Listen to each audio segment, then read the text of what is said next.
Well, hey, friends, thanks for joining us today for episode 14 of our Cutting Room Floor podcast. My name is Clay, and I am here with my good friend, Christian Nichols. Good to have you, man. Good to see you.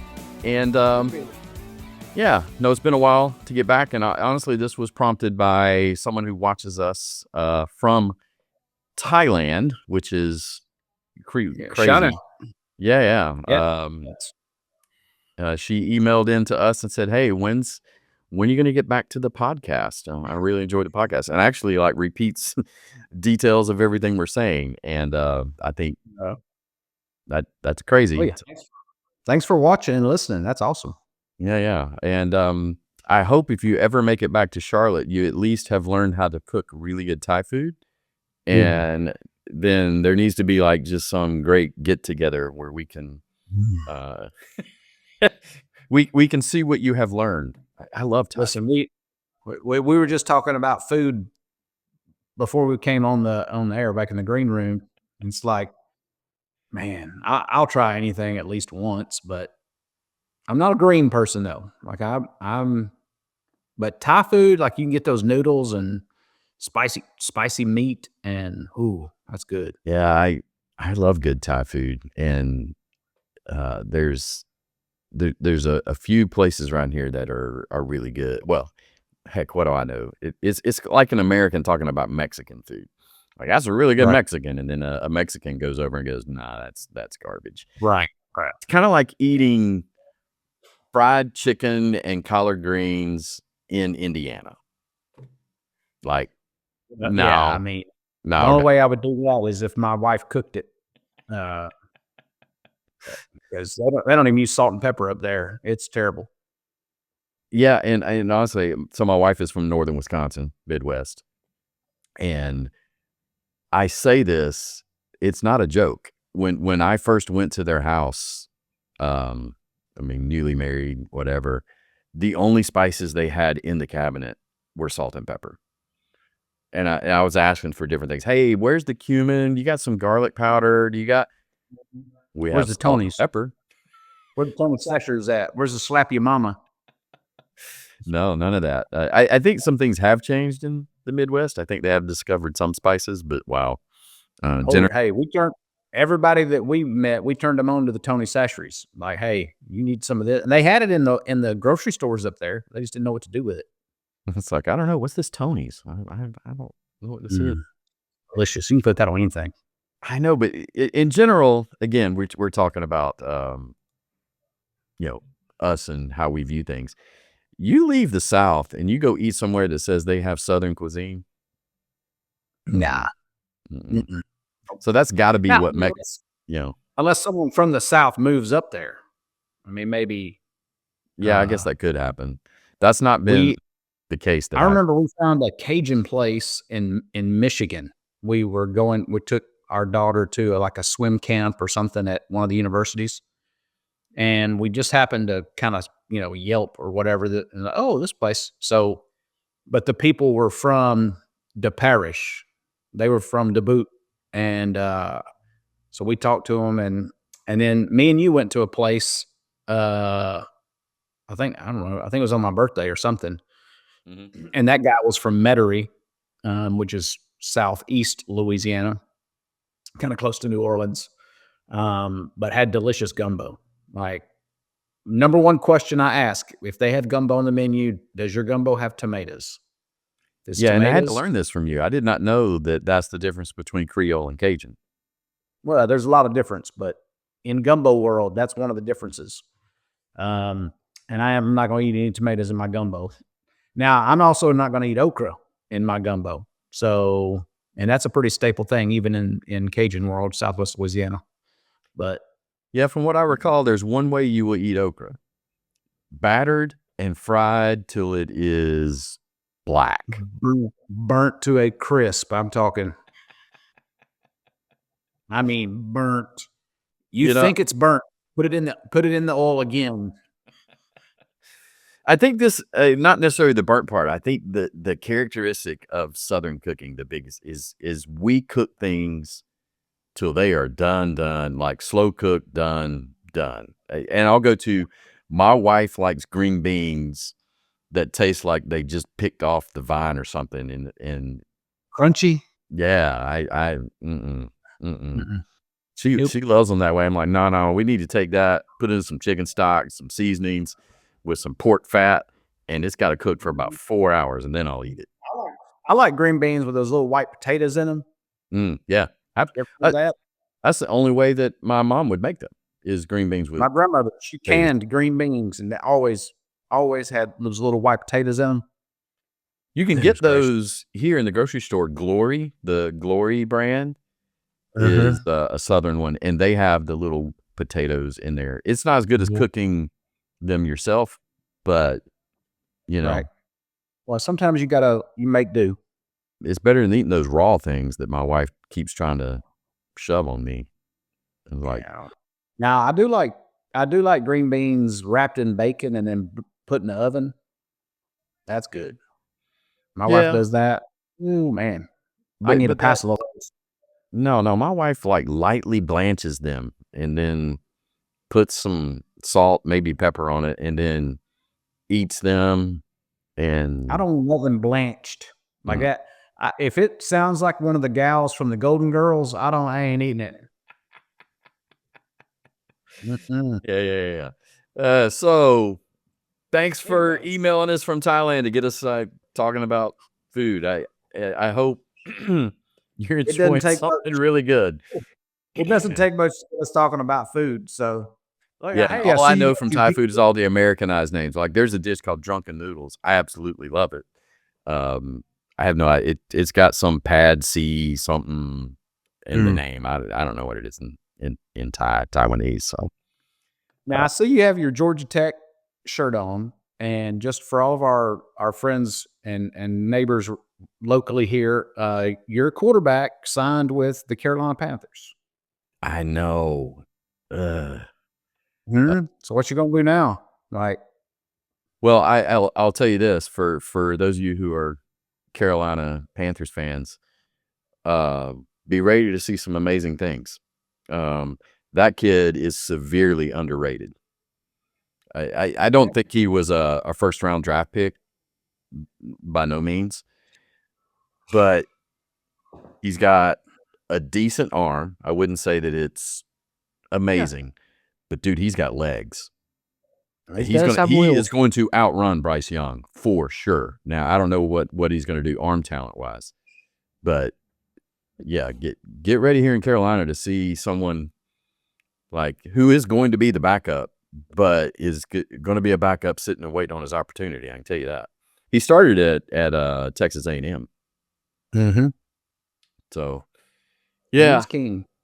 I know a lot of Just thought I'd throw it out there for all the hate you give the Panthers fans. You know you're gonna have to be a little nicer now. Your boys up there. I know. I will root for Haynes King. He's a good kid too. Yeah. But yeah, and now our starting quarterback for Georgia Tech is the brother to the Mendoza kid who just won the Heisman at Indiana and won the national championship. So he was on that team and left Indiana to go to Tech. Pretty You can't sure live in that. because he was not going to compete for the starting role there, but whatever. Well, you just can't live in that shadow. Like that's like when Tua Tagovailoa was at Alabama. His little brother recruited there too, and he transferred to Maryland because it's like I'm just going to always be compared to my brother here. So True. I get it. I mean, I don't have a brother to be compared to, so I don't have any siblings, and so but I imagine that would not be fun to be compared to all the time. Yeah. Now, Well, when I do stupid things, I'm compared to my father. So, uh, I both my wife and my mother.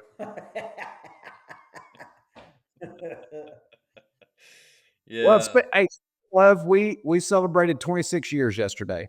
Yeah, congratulations on that, man. 26 years is no small thing. 26 years. April 29th of 2000. She gave me 2 dates when we were talking about getting married, and she said, we can do it either this day or this day. And I chose April 29th because that's Dale Earnhardt's birthday, and I would never forget it. Yeah. Yeah. Plus, it's 2000, so I'll never forget how many years it is, right? Like, this is 26 years because it's 2026. Oh, that's true. Well, you get the Yeah. easy route. Yeah. Yeah, I mean, mine. I got a little brain damage now, but back then, I was pretty sharp. Well, I mean, it's cool. And you shared some pictures in socials yesterday, and eh, wow, you guys were young. Yeah. Yeah. And I way out punted my coverage. Like, she's a hottie. And, yeah, I was, yeah, we were young. I think 20, 23 and 20 Yeah, that's when we got crazy married, to think about that. and 24 and 21 when we had our first kid. So, yeah, we were kids raising kids, man. So, now our kids having kids. Crazy, crazy life. Yeah, that's hard for me to think of you being a grandpa. Yeah, me too. It's hard until I try to get up out of a chair, then I realize I'm old. This hurts. Yeah, well, I'm way with you on that one because I'm older than you. And was it last week? Yeah, I think it's been a week. Um, I did a normal movement, just reaching Mhm. into a car, trying to get something out of the center console, stood up. It was like electricity shot up my spine. I saw stars and then was literally laid out flat on my back for the next 2 days. I like, welcome to being old. Holy cow. It wasn't even like cool. It wasn't like I, was in a fight and tried to round kick somebody and pulled them up. No, I was reaching in the center console. Oh gosh. Gotta love it. Gotta love it. Oh, yeah. So which kind of brings us to, this last Sunday we were talking about identity Uh-huh. and knowing who we are. And I guess in a way, knowing, I mean, this is part of my identity at this point is, a 56-year-old guy. But so many things in our life that we wrap our identity around that's just not, it's either not true or it's not the whole truth. And Or it, it's temporary. yeah, it's temporary. It's a lesser part. Um, and I shared a little bit, but honestly, and I know you can identify with what I'm going to talk about here. So everything in my ministry life for the beginning of ministry, except the very beginning. Very beginning, I was awful. I was a terrible student pastor in the beginning. Um, but once I figured it out, our youth group approached being bigger than our church. Like Mm. it was a deal, and it was crazy because the guy who had hired me had come to me and basically said, "Hey, um, this isn't working out," and he was like a co-pastor with his dad. And he's like, "Hey, when I take over, I'm gonna cut you." And Mhm.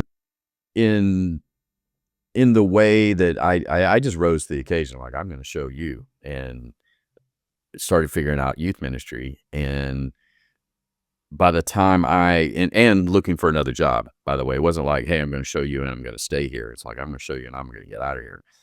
Yeah. By the time I left, the youth group was almost as big as his adult congregation.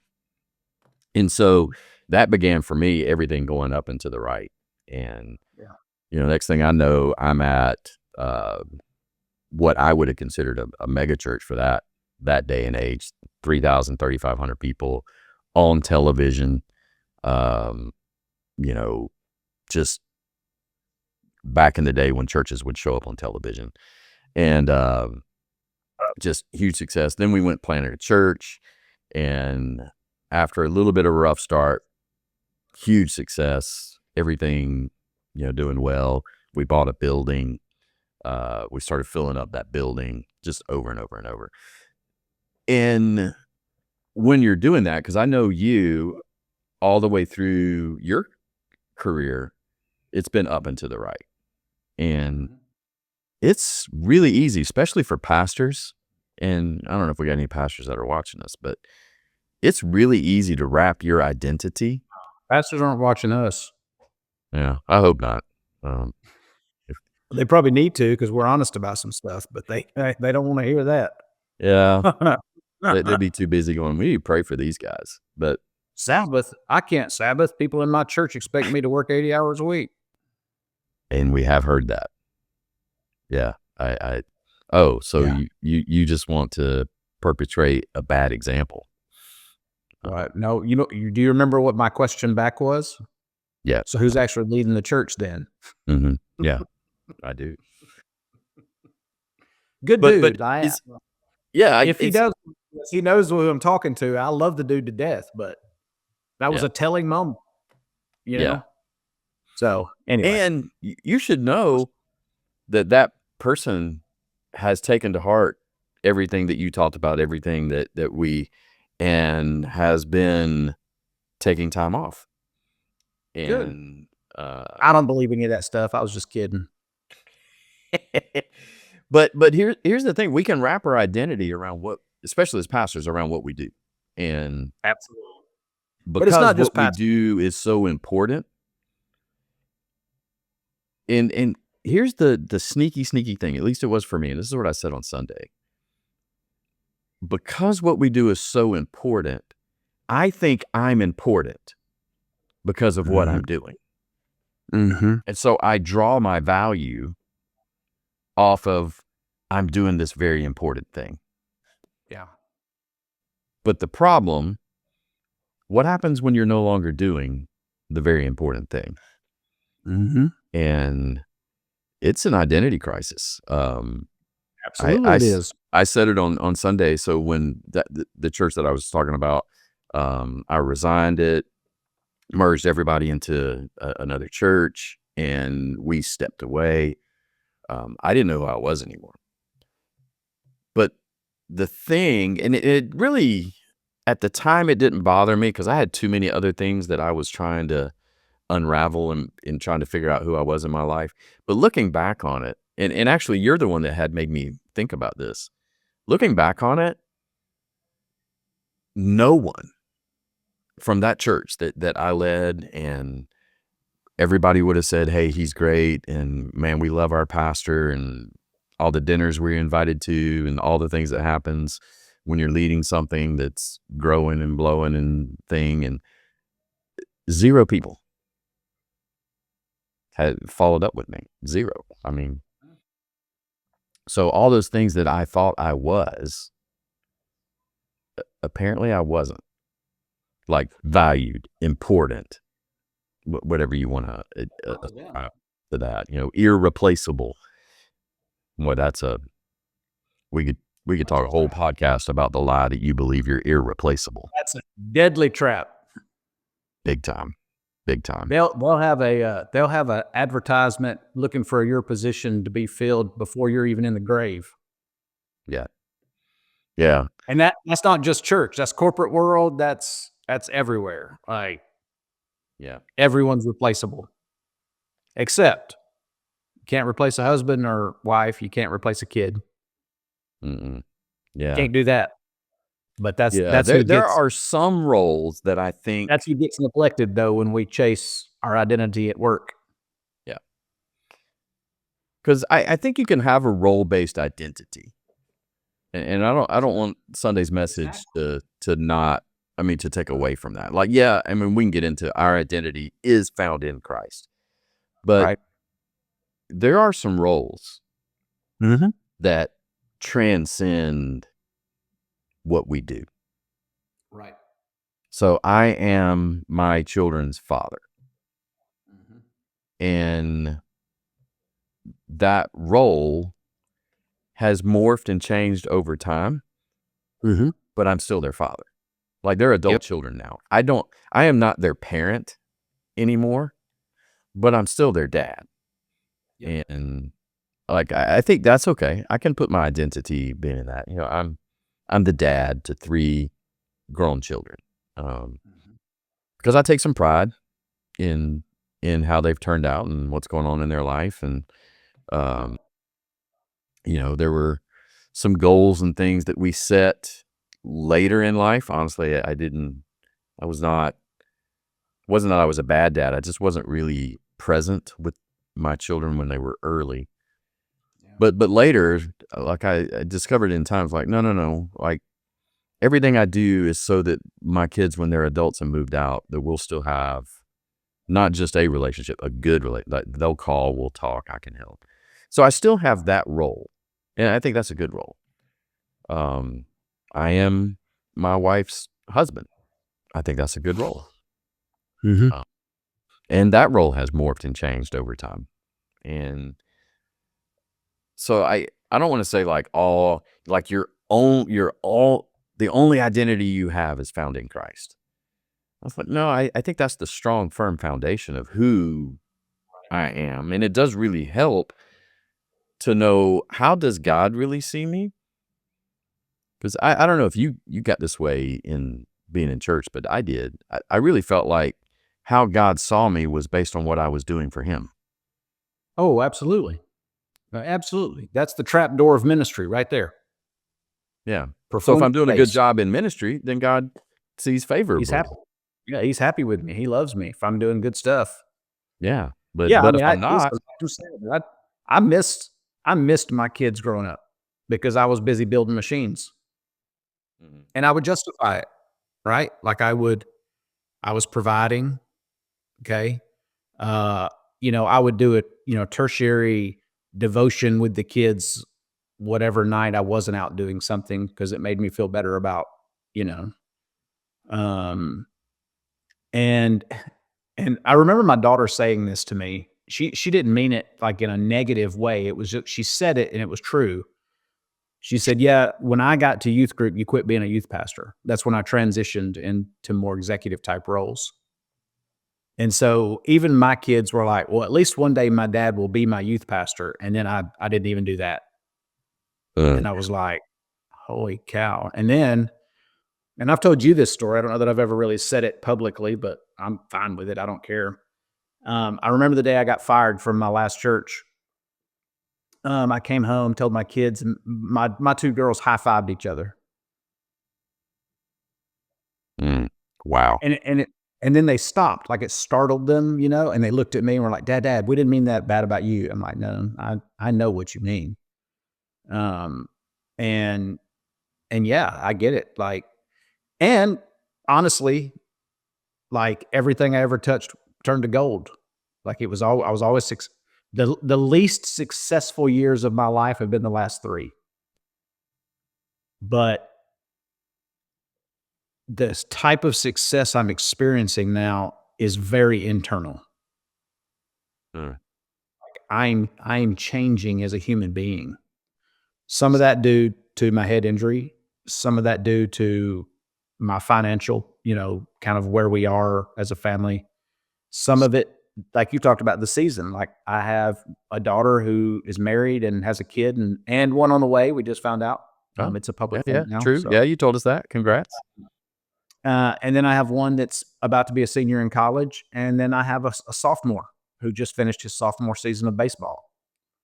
So I'm learning all kinds of stuff in who I am. And going back to what you said, the whole identity thing. So this is one of the things that I say, and I'll say this because I think I'm doing week after next in this series. I did work the other day, and I'll do the next. Yeah, Yeah, week after I next. got this Sunday, and then you're doing rest. Yep. Mhm. So, but I've said this before: we are human beings, not human doings.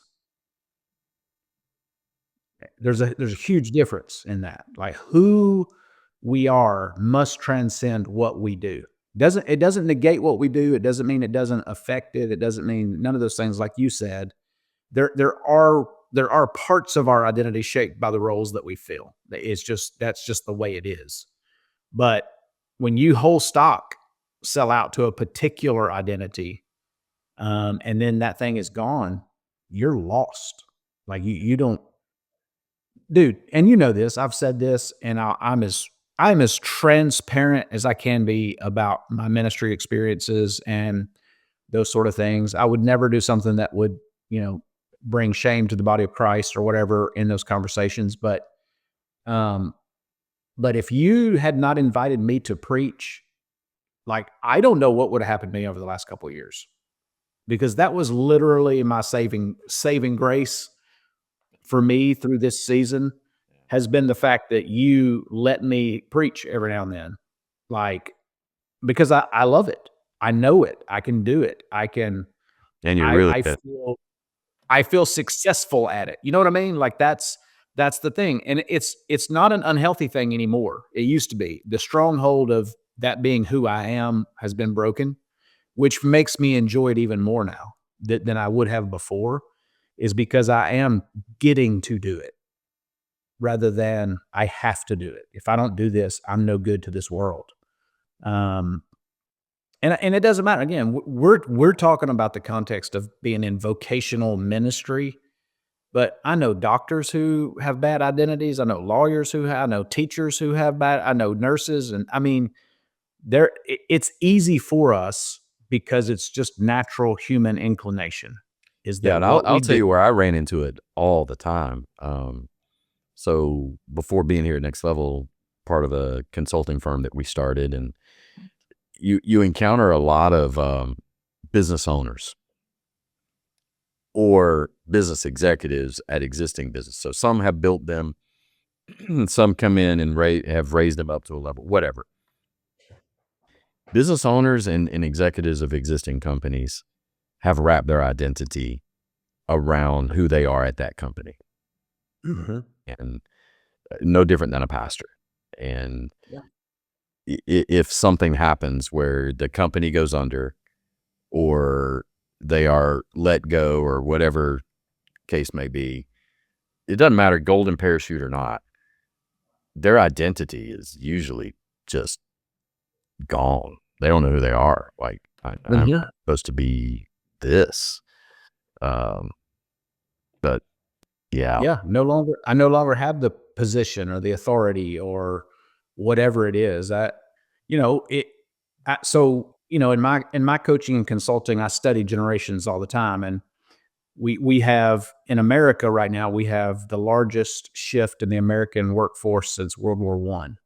There can be 6 generations present in any workforce right now. That's never happened before, ever.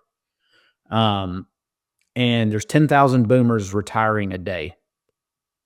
Now, the mental health statistics that I look at say that there are so many boomers who are suffering silently with mental health issues. The suicide rates are like jumping. They're still not the number one demographic of people who take their own life, but they're close. And it's because they retire and they no longer know who they are. They spent 35 years or 40 years or 50 years, whatever, at this Building a one career. job, Yep. building a career. They got the money. They got all this money saved up. They've got all this 401k and these whatever, and they're miserable people. Yeah, I was talking with a guy yesterday, honestly, and we were talking about family dynamics and some different things. And this is the story of his dad. Got more money than he knows what to do with. Has played large executive roles everywhere and doesn't know who he is. And goes from female relationship to relationship to relationship to relationship. Trying to fill a void. Yeah. And just has no idea, like, who, like, even some of the roles we talked about, hey, I'm a dad, I'm a this, I'm a that. It doesn't understand what his role is. And he's in your demographic you just talked about. Like, that's hard. That's, I will never forget when John Ortberg defined sin like this, that sin is meeting a legitimate need in an illegitimate way. yeah, I didn't realize that's where that came from. I'd heard you say that. I'm like, dude, that's brilliant. Ortberg said that. Okay. And man, is it true, specifically when it comes to identity formation, specifically. Because we are humans and we do need to be needed and we need to be wanted. I say this all the time. Every human being needs to be known, to be loved, and to belong. Every human. You need food, water, shelter. Okay, you need to be known, loved, and belong. It's equally as important to your livelihood. And when our identity gets wrapped up in something that we're doing, and then that something is gone, who are we? And when you have an identity crisis, you start reaching. Like you reach for, you become or become susceptible to at least things that you would have never in your life thought you would do or think about or experience, because you literally don't know who you are. Oh yeah, you got to find something, and it Right. feels like a giant hole, and I just need to fill the hole. Yep. And you're not You thinking don't about think- what you're filling the hole with. It's just No. I got to fill the hole. You don't think the enemy is deceitful and conniving enough to convince you how to feel that in a way that is destructive? Yeah. Oh man. Yeah, Makes it we look see beautiful. guys fill a hole with things that are on the surface. There's just benign, like car guys, sports Mhm. guys, golf Mhm. guys, like benign things. But when your whole world gets wrapped up around that thing, the problem is you don't really take on any other roles that you probably need to be taking on in that time. It's like, well, you don't have time for that because I'm this golf guy, and so I have to play golf 4 days a week. So Yeah. I don't have time to do this other thing. And Have you ever wondered why we meet Ferris Bueller's parents but never Cameron's? no, well, I mean, they're obviously working. They're out of country somewhere doing something. Just think through that as it pertains to what we're talking about right now. Well, yeah, they're It's they're everything incredible. that I just said. We don't have time to be a parent. We're busy doing our life, and they're gone. Like And if so I what does he remember right, say? they're out of country somewhere, and he's got the Loves keys to this the Ferrari. car. He loves this car. He talks to this car. Yeah, He yeah, wipes this car down with a diaper. yeah. Right. I forgot mean, about all that. Yeah, yeah, yeah. wow. Are you kidding me? And all the kid wants is Oh, it's still a dad. great movie. The Still a kid's great movie. dad. Yeah. But look at Ferris. Ferris and his family, as dysfunctional as they are, like they love each other, they care about each other, anyway. After you watch this episode, if you watch it, go watch Ferris Bueller through a new lens now. All right. Fascinating. It is one of I love that movie. Of course, that came out when I was in high school, so that's probably why I love that movie. I'm not European. I don't plan on being European. So who gives a crap if we're socialists or not? Such a great. If you're younger and watching this, you really, if you've never seen, that is one My of those. kids love Ferris Bueller. Like they will watch that. Yeah, when If when there's you nothing start else on. listing, hey, what are the X number of movies you should go see? That's on the list. Like Oh, Ferris Bueller definitely you have has to to be. you have to see it.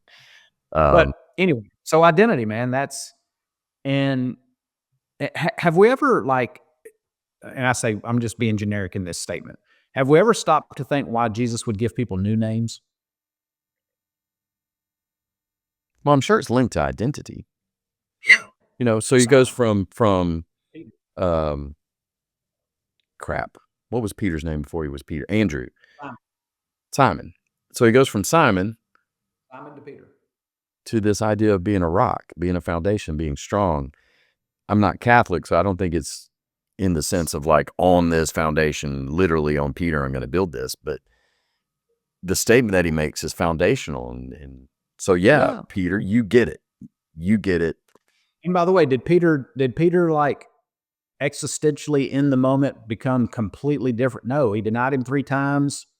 He, but after the resurrection and then after the filling of the Holy Spirit, dude is on fire, right? Like he something clicks. And I mean, when Jesus, we just, this series we're doing is like what is the resurrection? How does the resurrection change all these things? And it's like, after Jesus died, Peter went back fishing. Like, oh, well, I'm just going to go back to what I know. And Right. Because that's his old doesn't do it identity. again. But he doesn't do it again. Like, that's it. He never does it again. When he figures out who he is and what he's here to do in that moment, it changes everything about the trajectory of his life. And I think it's the same for all of us. Like, I don't know who said it, but there's this some famous quote that's like, the two greatest days in a person's life is the day they were born and the day they figure out why they were born. Yeah. It's probably Michael Scott or Wayne Gretzky. But anyway, um, what a true statement though. Like when you live on purpose for something that's bigger than you, bigger than your bank account, bigger than tertiary things or temporary things, when you live for something that's eternal and big, man, what a life. It's so incredible. Yeah, and so I want to explore this a little bit because, I mean, we talked big picture on Sunday, out of Ephesians chapter 2, where Paul says you're God's masterpiece, created for the good works that he thought of long ago. But when you get practical about this, it's starting to understand what you said. Who are you? And it took me a number of years to figure out I'm who looking at my I Bible. am. And I can be, and I'm going to make a statement about who I am. I can be this, whether I'm in ministry, whether I'm out on a job, wherever I am two things. One, I am a safe place. That's how that is the masterpiece that God created. You can bring up anything you want. You can question anything you want about faith, about life. I'm a safe place. I'm not going to cast any judgment on you. And the second thing is God has created me as a visionary. I can see things that other people can't see. Mm-hmm. And I can be that anywhere. So you could say, well, Clay, you are a pastor. Like, well, that's my role. That's not who I am. And if you look at how I lead as a pastor, I lead through, this is a safe place. Your story is safe here. Yep. And I can always see ahead. I can see what's coming. And sometimes I can see what's coming and we don't do what I know we need to do. And the result is exactly what I saw coming. So I'm not saying like, because I can see it, I'm able to stop all things. I'm just saying, when you figure out who you are, I can be that anywhere. There's freedom in it. United States, I can be that in another country. I can be that in another job. I can be that. I am that for my children, even though I'm a dad. I'm a safe space. I'm a visionary. I see things. I talk to them like, hey, I'm seeing this. It leaks into every role that I have, because the particular masterpiece God created me is to be those two things. And that's why I think it's really important. And I love hey, when you figure out, your two greatest days, whoever said it, that's awesome. When you figure out why you're here, you can do that anywhere. And so my identity is no longer tied to a role. It's not. Right. It's not tied to me being the pastor of a church. It's not me being tied to starting a consulting firm. It's not me being tied even to being a husband or a dad. As much as I would never want that to change, I can still be what I just said, even if that's taken away from me. Yeah. And I think that's the level of identity God wants you to find. Like, hey, yeah, I see you as a masterpiece. Cool. Do the work to figure out what that masterpiece is. Two things about a masterpiece, right? One, it takes a long time to create one. And two, it takes a longer time to be appreciated. Isn't that true? Yeah. Right? Like, think about the Mona Lisa. She was a homely looking gal. You know what I mean? Like, she was not attractive. And the whole point of doing that painting was, you're not very attractive. To now, she's one of the most renowned ladies in the whole world. Yeah, you see that face, you know what it is. The Mona Lisa. People are like, but it took years and years. And now, after all these years, that masterpiece that he spent so much time on is appreciated for what it is. And we're the same. Like, going back to community, we've been delving into a lot of trying to build a healthy community at our church. And a lot of that is the same thing. We're just chiseling away at some stuff because, yeah, we're all masterpieces of some sort, but it takes time, it takes effort, and then it's going to take other people to appreciate it, right? Like you're never going to really know. And again, there are some trees that you plant that you never get to eat the fruit of it. Just that's realistic. Like sometimes you don't get to see the fruit of what your labors are, but there are moments that you do, and it just takes time. And you didn't get where you are overnight, and you're not going to get where you're going overnight. Yeah. Yeah. And I love the time aspect.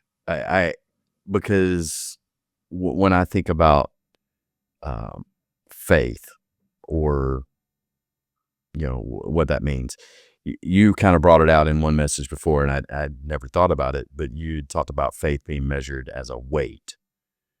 Mm-hmm. And I'm like, well, there is a time component. And so Most of us think about it as weight, but it's actually time. well, because I heard someone say something similar to this. This is how I have adapted it. Faith is a long obedience in the right direction. Yeah, that would be Eugene Peterson. Is that who? Yeah. And like EP. it carries the component of weight and time. Yep. And I think this concept of masterpiece carries that with it. Mm-hmm. I would agree. It's a long obedience in that direction. It's figuring out, okay, if you don't know, figure out, like, how did God make you? God uniquely made you.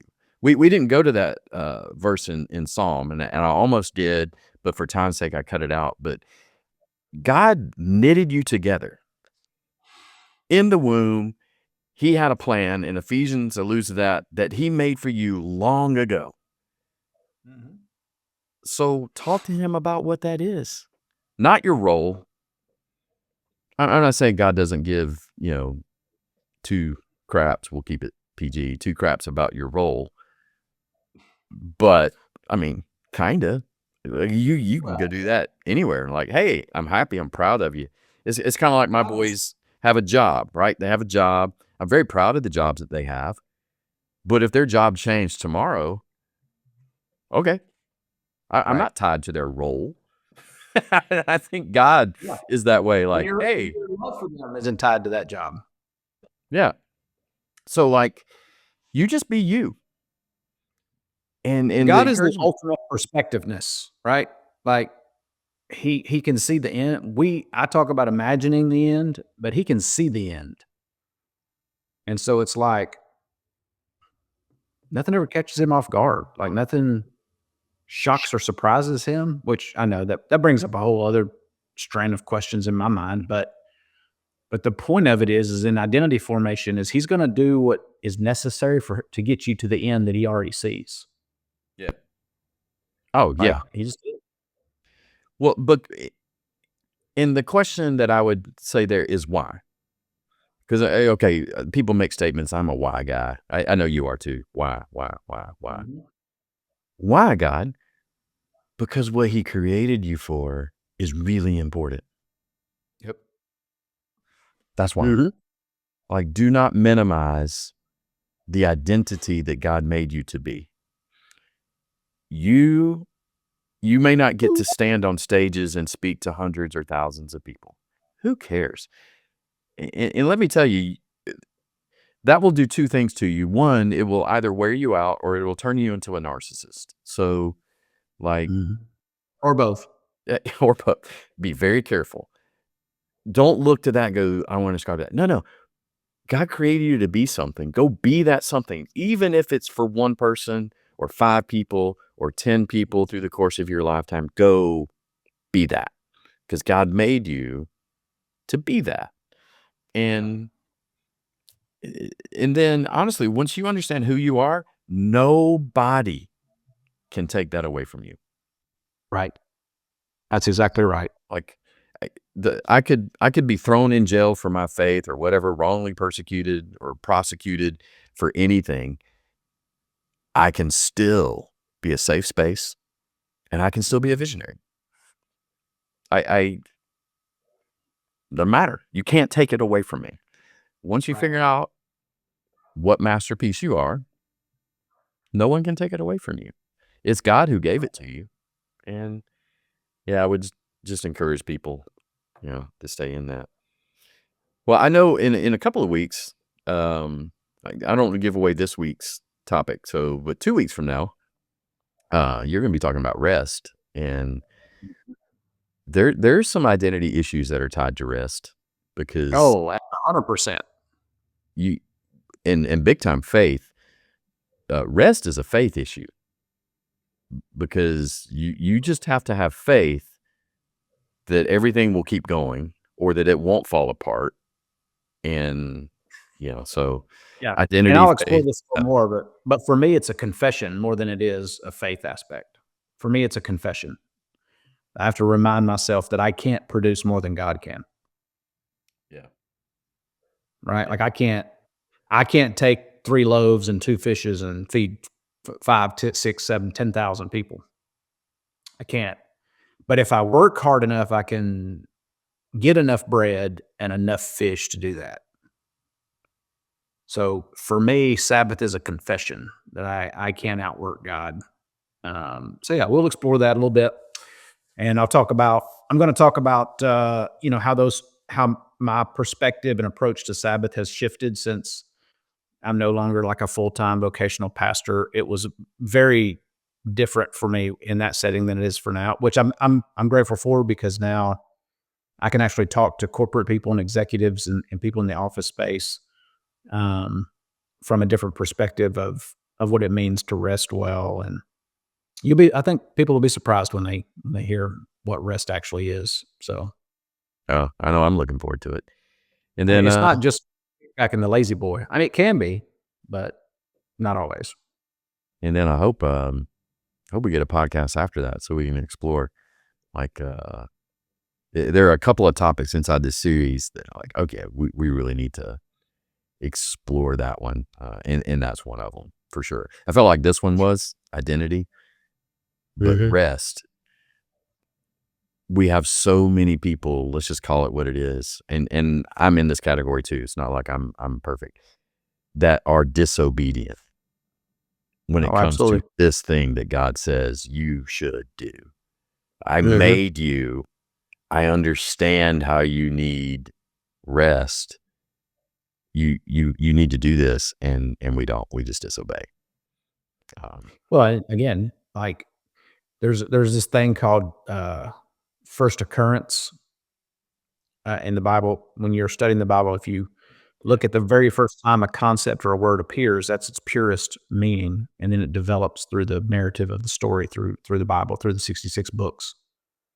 And the very first time we see anything about rest is God does it. God does it. Who neither sleeps nor slumbers, the psalmist says. He says, and on the seventh day he rested. So anyway, we'll talk about some stuff. Yeah, and I don't want to take us off topic. Side note, we really should do a podcast. You just brought up the creation account. We should just riff and have some fun around the gap between Genesis 1:1 and Genesis 1:2, and how that gets related to a lot of the questions people have about, like, how could there be dinosaurs? What are all these other things? And I mean, it just leads to a whole other box of worms. Like, Does God create chaos? yeah, exactly. And then you can get into crazy stuff like, okay, there's Adam and Eve, and they have 2 sons, Cain and Abel. And Cain kills Abel, and then he's running and hiding from other people. Who are these other people? Like, what? And surely they were just incestual. That's how we. And then at one point, God said, "No, this isn't right anymore." But at first, it was fine. Like, we should have some fun. Yeah, we could do like a whole series of podcasts on Genesis 1, 2, and 3. Yeah, golly, that would be kind of fun. And then we could do a whole other series of Genesis 6 to 12, and then we could do a whole other on Deuteronomy 32, and yeah. Yeah, and just on and on it goes. You know what Yeah. I was reading this morning? Jeremiah 49. What's that about? Where is Edom? Jeremiah 40 means about Edom. Yeah. What is the modern name for Edom? I don't really know. I mean, I know the Iran. Edomites were there. What? Iran. Oh, okay. There you go. It's And interesting. then we could get into the We'll read. idea of Rahab, not Rahab the prostitute. I mean, you and I have Chaos. get this thing about there may have been another planet that exploded or something. Like, there's all kinds of fun stuff, guys. I think once you move from how I was trained in seminary to break apart the Bible into this is allegorical and this is this and this is this, while still true, but once you go, wait a second, no, what if it's more real than it is allegorical? Maybe some of these allegorical things are actually pointing to something that's very real. Once you do that, the Bible honestly makes a whole lot more sense. It really makes. Well, circling back around to identity formation, and like so many westernized Christians have, their identity has been built around a narrative of the Bible that was never intended by God when he had people write the Bible. Right? Like there's a whole narrative in there that like we're supposed to protect God's identity. What? Yeah. How in the world can I make sure no one misunderstands God? That's not my place. I'm not the Holy Spirit. Yeah, as if God really needs us to fight for him. Right. Exactly. But what God needs is for us to be his hands and feet and go care for people and love people. No, I've got to correct people's theology online or I'm not being faithful. You know, even people who Jesus says might be your enemy. Yeah, go love them too. Well, he was very specific about that. Uh, It's why I have to pray before I go through roundabouts. But you know, we need to be wrapping up. But one of the interesting things when you read or listen to, watch people tell their near-death experience stories, there are some commonalities. But the commonality that just comes out of every story that I don't think I've heard one that it didn't, is in that world, in the life to come, wherever it is that they go, the thing that is present is love. And it comes from everywhere. Everywhere. People describe it differently. The grass is love. The air is love. Like love. And the message that they all come back with is I was brought back to love people and tell everybody it's all about love. And guys, sometimes these NDEs are people who have never been to church. They're not, a Christian coming back with the Christian message. They a lot of times are not a person of faith coming back with the Christian message. So like, why do we not do this thing that the next life is all about? It's love. Jesus says, by this they will know that you're my disciples, how you love one another. And some people will go, well, I mean, that pertains to, he was talking to the disciples and how they're getting along and all that. No, it goes back to, who's my neighbor? You said, love my neighbor. Who's my neighbor? Jesus, well, who's one another? I think he would say the very same thing. Yeah. Same parable. He'd say the same thing. How we love and treat each other is the example of how much of a disciple of Jesus we are.